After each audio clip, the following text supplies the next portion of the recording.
From the headquarters of Telesur English in Quito, Ecuador, I am Estefanía Bravo, and this is From the South.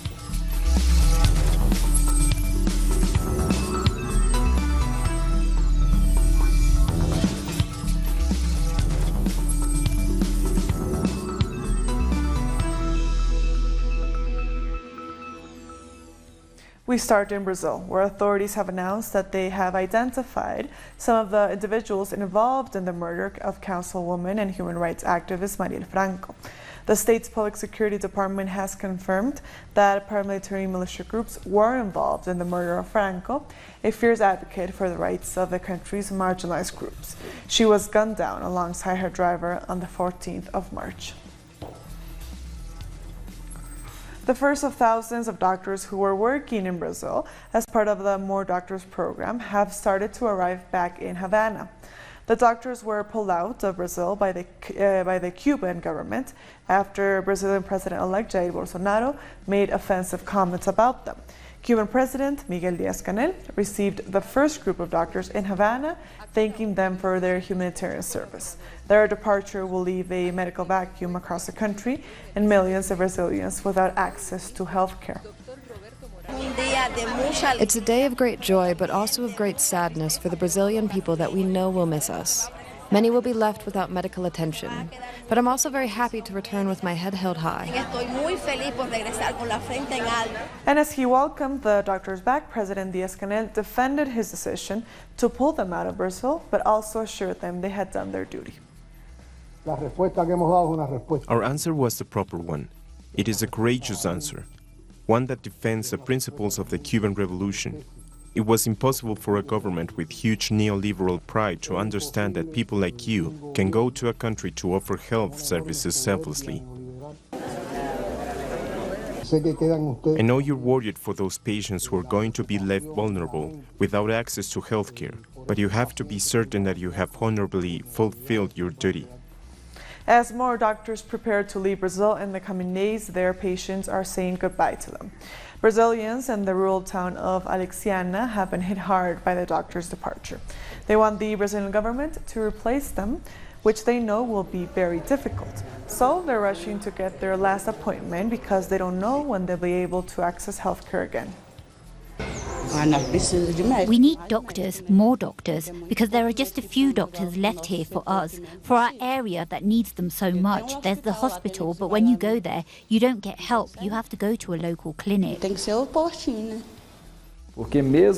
Even if we search, in the case of Alexandria, if we make changes so that other doctors offer treatment, a part of the population won't get treatment. It is mathematically impossible. I feel sorry that we received the news so abruptly. We were surprised in a bad way. Let's find out more about the doctor's departure in this report. 400 doctors flew back to Brasília's international airport. They were among 8,000 doctors who were part of the More Doctors program in Brazil. I worked in the state of Paraná. Next month, I would have worked there for 2 years. My job was very hard because I was helping a community in poverty. They really needed a doctor to help the people there. 4 Cuban doctors were working in the municipality of Caetes, a very humble and modest municipality, but with a big heart. We can only thank the people of Brazil that welcomed us here. In order to reduce the impact of the doctors' withdrawal from over 1,000 municipalities, 200 will leave on a daily basis as opposed to a mass exodus.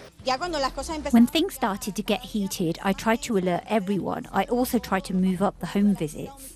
Unfortunately, these patients will now lack medical care, the type of care that allows a doctor to pay a home visit when they can't go to a hospital. The safe return of all doctors by January next year is priority for Cuba's health ministry. Tensions have started to run high at the United States-Mexico border. Security measures by U.S. troops to stop members of the migrant caravan have been causing delays for people wanting to cross into the U.S. heading home for Thanksgiving. Drills by the troops have caused the temporary shutdown of the vehicle crossing, leading to long waits. Migrants have continued to gather in front of the border crossing every day, hoping to request asylum in the U.S. Mexican authorities believe the wait time for migrants could be up to 6 months. And in the face of the growing migrant caravan, the mayor of Tijuana has asked for help from Mexico's Interior Ministry and the United Nations, calling the caravan a growing humanitarian crisis. The Interior Ministry is legally forced to implement actions that will allow us to give the proper support for the migrants who face situations of vulnerability. With regards to what I said and adding, they have categorically ignored fulfilling their duty. We are requesting the Interior Ministry and different international groups to have to do with humanitarian topics. We want them to send humanitarian help on behalf of the United Nations. Our correspondent at the border, Alina Duarte, brings us more about the recent practice closure of the U.S.-Mexico border. U.S. President Donald Trump has said military personnel supporting Border Patrol south of the country can use lethal force if necessary against the more than 6,000 migrants arriving in the area. But his Defense Secretary James Mattis has denied these reports. The President did see the need to back up the Border Patrol, and we received late last night an additional instruction authorizing to implement additional measures. We're sizing up what those are. On Thanksgiving Day, the president also threatened to close the border as more migrants arrive to the border city of Tijuana in Mexico. We find that it gets to a level where we are going to lose control or where people are going to start getting hurt. We will close entry into the country for a period of time until we can get it under control. The entire border? The whole border. I mean the whole border. And the U.S. president made good on his promise. In fact, the military performed a drill in San Ysidro's port of entry. Migrants are afraid this latest move could bring their grueling 4,000-kilometer journey to an abrupt end, while also dashing any hopes for asylum. We are afraid since we are traveling with my daughter. I don't want anything to happen to her. Donald Trump wants to greet us with punches and bullets, but I know our faith in God will be stronger than Donald Trump. I am not afraid. My goal was to arrive in the United States, and I'm close to achieving it.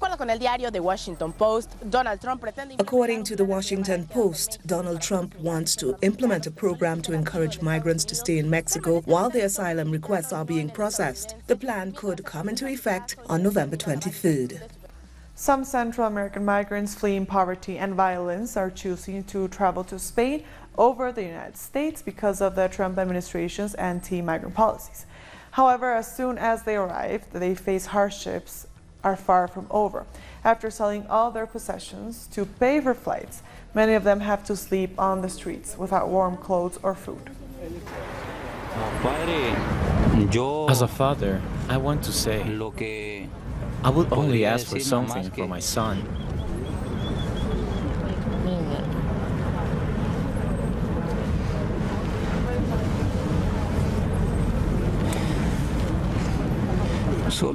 It doesn't matter if I don't get any benefits. I'd like them to be able to have a better future. We are not asking for much. During the few days we have been here, we have seen the good conditions in which people here live.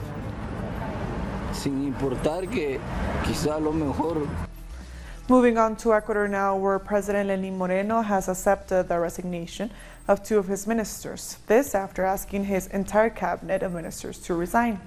The government says this is just part of a process for evaluating the minister's performance in office. After the so-called evaluation process is complete by the end of the year, the president will make public his decision regarding the cabinet. Our correspondent in Quito, Denise Herrera, has the details on this controversial move. Hello, good afternoon. Ecuadorian President Lenín Moreno requested the resignation of his entire ministerial cabinet after Van der Falconi, the Minister of Education, has submitted his resignation. He said, "I don't believe in the cuts into public education in the 2019 national budget. I retire from this important tax. My history has the last set. This budget includes a reduction in the budget for education of $145 million, Also, the General Secretary of the Presidency, Eduardo Jurado, has confirmed that he is one of the shareholders in a company that made illegal charges, so he also submitted his resignation. According to the press release, President Lenin Moreno intends to carry out an evaluation process during the last week of this year, and he will inform the public opportunely. It's all for now. Back to you at the studio. We thank Denise for that report. Teachers from across Ecuador have taken to the streets of Quito to protest against what they say are the failed campaign promises of President Lenin Moreno. They are marching towards the presidential palace to demand a meeting with the president. The public school teachers say they haven't received a wage increase in over a decade. President Moreno had reportedly promised to raise their salaries during his presidential campaign, but has failed to do so. We're here because President Moreno promised to raise our wages during his campaign. We deserve a raise, and he must give it to us. We have come to defend our rights and to stand against budget cuts in the education sector. President Moreno has not kept any of his campaign promises. We'll be back very soon. Stay with us.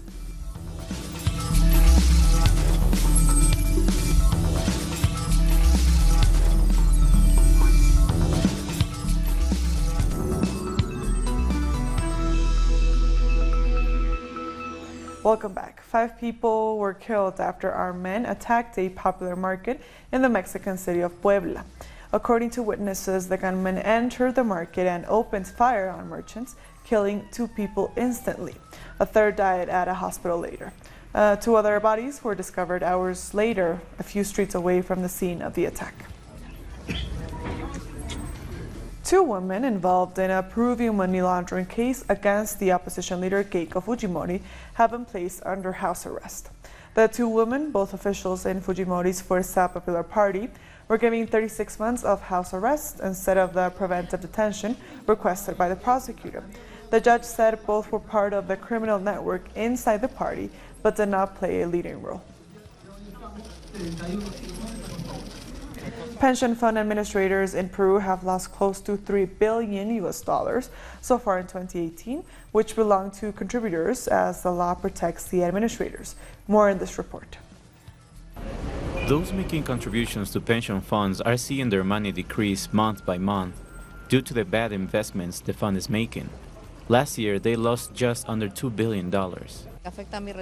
It affects my profits, money that is meant to be there for my future. This is bad money management, and they need to regulate it to assess how we can get back the money we are losing. Everyone should be allowed to decide whether to put their money. We are virtually forced to put it in pension funds. Under the law, pension funds are not liable for any losses. In their defense, they argue that when money is lost, it's due to changes in the markets rather than bad investments. Pension funds have an advantage. If they lose the money, they're fully protected. No one can accuse them because the law does not allow it.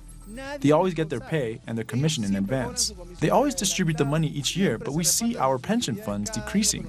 They have no responsibility, so a change in legislation is mandatory to put an end to this. If there's not, it will remain. There is a way to change how pension funds are managing money. According to Crisólogo Cáceres, the first step is to carry out an audit when it comes to an investment. Then a representative for contributors has to oversee it in a committee. This strategy is still in the pipeline. Lobbying is influencing decision-making in Parliament and the executive power too easily. We see a construction lobby and a health lobby. Their interests are being protected behind the scenes. We do not see them, but they get what they want easily. And what they want is to evade the law. If someone wants to move their mandatory contributions to a less risky fund, under the current law, the administrators have 60 days to transfer the money.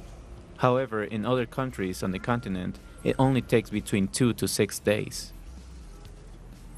Chilean President Sebastián Piñera is visiting the region of Temuco 10 days after the murder of Mapuche Camilo Catrillanca. Our correspondent in Santiago, Diari Valenzuela, has the details.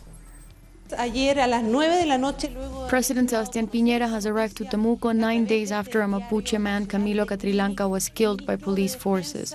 He hasn't said much about what his agenda will be, but we know he has met with the governor of the region, Jorge Anton, who Piñera appointed after the previous one resigned because of these latest events. The police admitted recordings that could have clarified what happened to Catrillanca were destroyed. We also know the president met with the archbishop in the city of Angol. Meanwhile, in Mapuche territories, people are protesting against his visit. Capital Santiago, students also protested, throwing red paint representing the violent oppression by security forces. Catrillanca was the 16th Mapuche killed by the police since their return to democracy. We thank the ARE for that report. More news now. An increase in militarization in some parts of Colombia has been seriously affecting indigenous communities. The Inaro people say the military oppression and deadly violence they face is nothing short of a humanitarian crisis. Senior advisor of Nariño's Plural Indigenous National Assembly, Reader Pai, arrived in Bogota to report the humanitarian crisis taking place in the land of the Awa people. Last year alone, about 600 indigenous people were forced to flee their homes due to growing militarization and violence sweeping the already vulnerable community. There have been murders, threats to leaders, and lately there is militarization. This does not allow us to live in peace in our own land. 19 people have been murdered in the community. Several death threats were issued to councillors and key members of indigenous organizations. Indigenous communities say these incidents have been on the rise because of President Iván Duque's militarization policy. There has been a larger public force in the zone with the Plan Orion, and we have the threat to establish 2 military bases close to the shelters or inside the shelters. Also, the troops have been chopping forest to make the helicopter tracks in the area. Over 35,000 indigenous people from the municipalities of Ricaurte, Tumaco, Barbacoa, Samaniego, and Roberto Payán are now living in shelters. The troops are stationed near the schools that are located near indigenous shelters and storage areas for vital supplies. Soldiers have stolen food, water, even chickens. It's all that these people have. Community and human rights activists are condemning the growing militarization of indigenous areas and the resulting forced displacement. Water contamination in the gorge, in the rivers, on educational institutions that don't have public bathrooms, and it's all on open field. Big part of water consumption are contaminated, and that is what causes diarrhea and acute respiratory infection. This is causing death to indigenous children. Many sick children are sent to city hospitals, but they don't make it out alive. Others are so undernourished that they suffer malnutrition. Indigenous people say for far too long they've been oppressed and dispossessed by force beyond their control. And so they're demanding action from government to ensure the preservation of their land, community, and lives. Moving on to Cuba now, the Spanish Prime Minister Pedro Sánchez has attended a business forum on the last day of his visit to the island.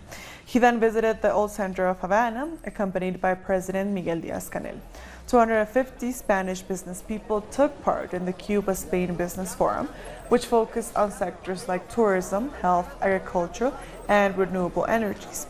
Agreements were signed on the renegotiation of Cuba's debt to Spain.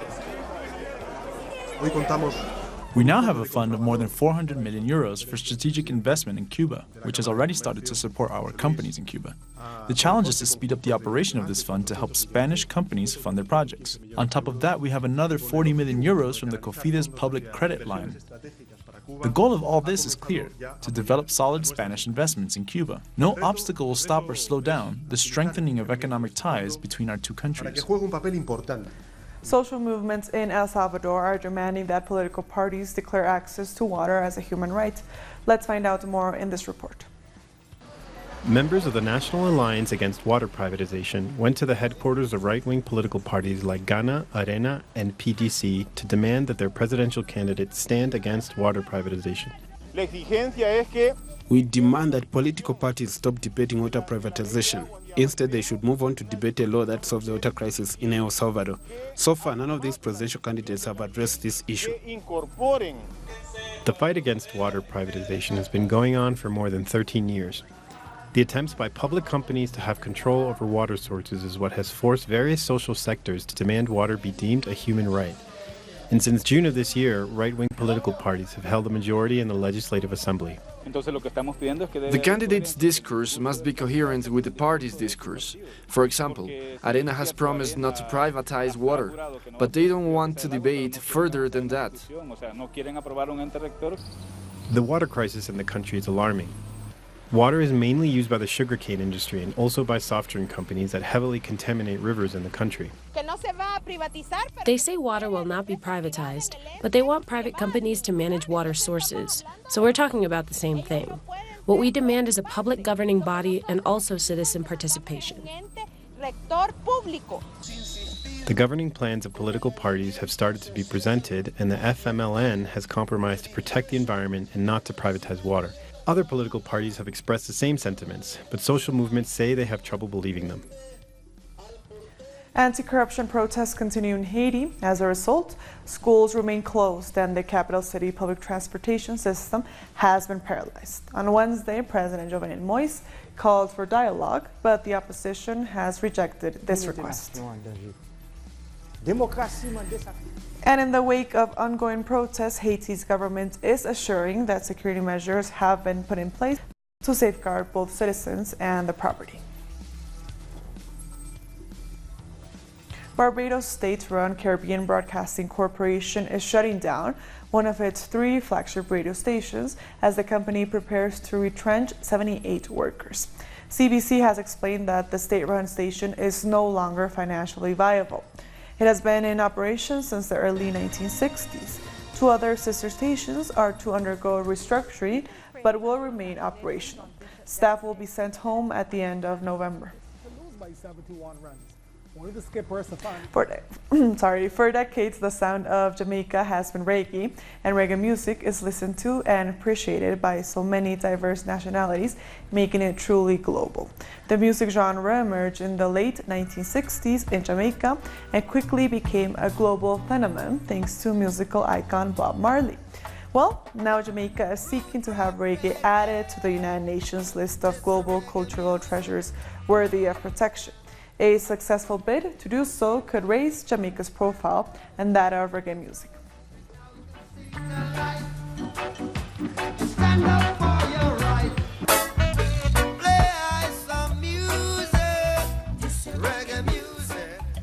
We'll be back very soon. Stay with us.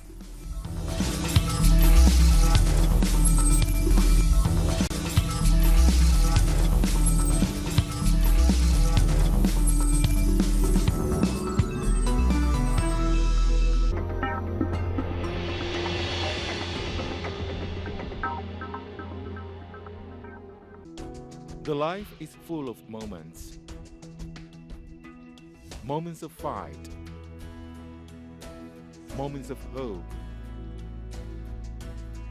Moments that transcend. Moments that you can live in. Telesur documentaries. Sundays. Only on Telesur.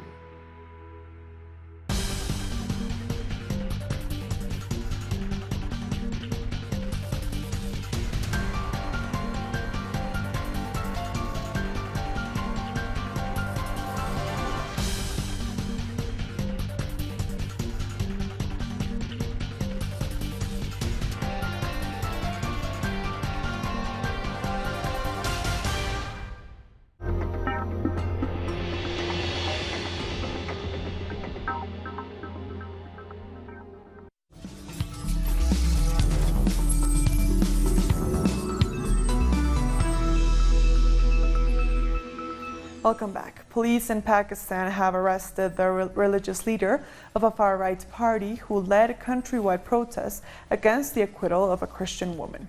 Kadim Hussain Rizvi, a prominent cleric, was arrested by police during a nighttime raid at his religious school. He had led massive protests against the Supreme Court's decision to release Asiya Bibi, who was facing the death penalty after being convicted of blasphemy by a lower court.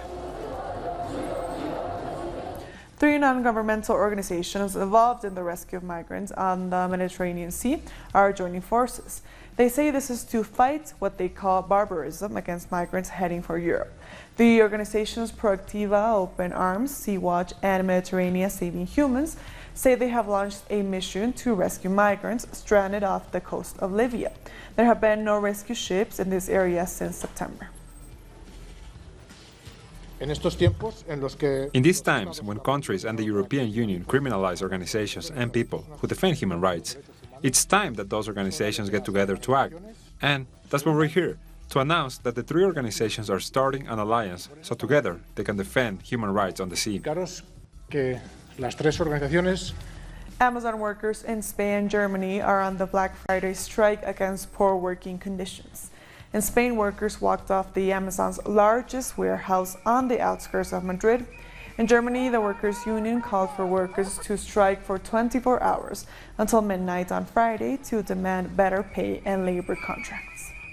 We're doing it precisely today on Black Friday because we want to send a message to people that while it is very nice to be at home or at work doing your shopping on Amazon with the computer and clicking and receiving the products the next day at home, there are a lot of people here at this logistics center working incredibly hard under a lot of pressure from our supervisors who make you do things to maintain a high production process, which translates into diminished physical and mental capacity. We want people to know about this. We've all heard of the tale of Goldilocks and the 3 bears, but for one Russian family, their 2 bears are very much a reality. The Panteliko family takes care of 19-month-old Semyon and his father. So tight is their relationship that Semyon was giving his owner a bear hug. And with that story, we've come to the end of this news brief. These and other stories, as always, find them on our website at telesurenglish.net. And also join us on social media, on Facebook, on Twitter, and on Instagram. For Telesur English, I am Stefania Bravo. Thank you for watching.